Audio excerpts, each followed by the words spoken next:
निश्चित रूप से एक ईमानदार जनसेवक के रूप में और हर घर जाने वाले केदार जी हम लोग के मित्रवत हैं और लगातार क्षेत्र में लगे रहते हैं।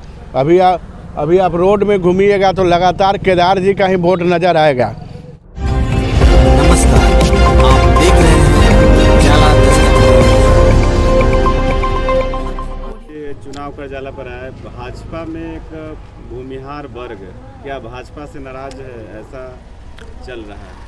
भूमिहार वर्ग न कभी भाजपा से नाराज था न है, और आप पिछले जितने भी चुनाव देखे हैं उसमें भूमिहार ने सिर्फ और सिर्फ भाजपा को वोट किया है। और निश्चित रूप से कुरहनी चुनाव में भी भूमिहार समाज बहुत सजग समाज है और वो एनडीए के साथ था, है और रहेगा। और भूमिहार समाज पढ़ा लिखा हुआ समाज है और राष्ट्रहित में नरेंद्र मोदी के साथ कंधे से कंधे मिला के खड़ा है।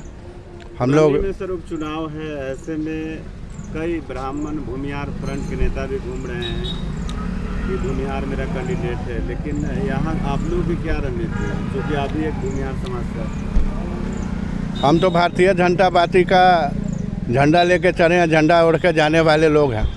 बाकी भूमिहार समाज के जितने भी लोग हैं, कोई फ्रंट व्रंट नहीं चलने वाला है यहाँ। खुद सुरेश शर्मा जी ने कसम खा के मंच से ऐलान किया है कि कुरहनी में हम चुनाव लड़ रहे हैं, केदार जी नहीं हम चुनाव लड़ रहे हैं। तो फ्रंट तो कब का टूट चुका है। फ्रंट में कुछ लोग अपना राजनीतिक रोटी सेकने के लिए भूमिहार समाज को गुमराह करने का काम करते हैं।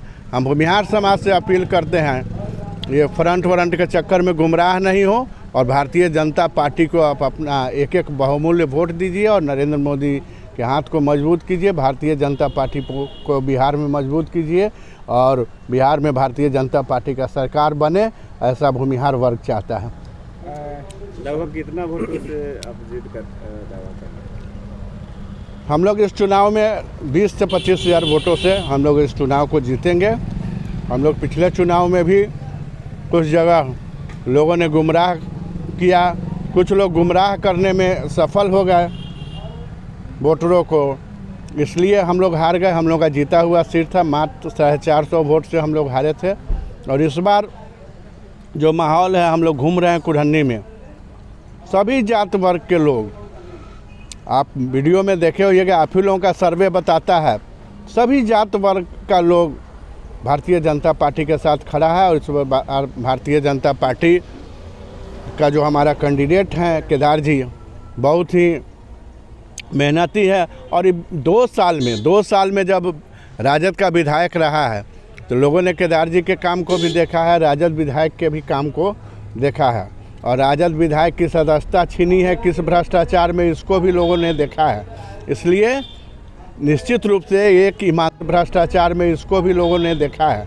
इसलिए निश्चित रूप से एक ईमानदार जनसेवक के रूप में और हर घर जाने वाले केदार जी हम लोग के मित्रवत हैं और लगातार क्षेत्र में लगे रहते हैं।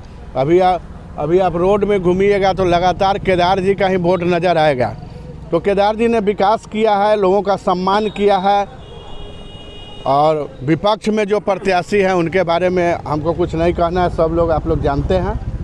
इसलिए कोई आ जाए, किसी समाज से आ जाए, कोई वोट कटवा के रूप में ये खड़ा कर रहा है, कोई किसी को खड़ा कर रहा है, मैं नाम नहीं लेना चाहता, लेकिन भारतीय जनता पार्टी अपने विचारों के साथ लड़ती है। आप देख लीजिए गुजरात, मध्य प्रदेश, जहाँ भी हमारा संगठन मजबूत है, हम लोग संगठन के बदौलत लड़ते हैं। हम लोग का संगठन ज़मीन पे काम करने वाला है और निश्चित रूप से हम लोग राष्ट्र के लिए काम करते हैं, सत्ता के लिए काम नहीं करते हैं। इसलिए मतलब लोगों का रुझान 100% भारतीय जनता पार्टी के पक्ष में है और हम लोग बहुत भारी बहुमत से जीतेंगे। 25 से 30 हज़ार वोट से हम लोग इस चुनाव को जीत रहे हैं। भी उतार दिए हैं अपना कैंडिडेट। मुकेश सहनी व्यवसायी है, वो राजनीतिक नहीं है। उनको पैसा से मतलब है, कहीं एगो टिकट मिल गया, कहीं पैसा लेकर टिकट दे देना है और उनका चाबी हैंडल कहीं और से हो रहा है। तो हैंडल होने दीजिए, उनका राजनीतिक करियर ख़त्म हो गया बिहार में। अब उनको कोई पूछने वाला बिहार में नहीं है।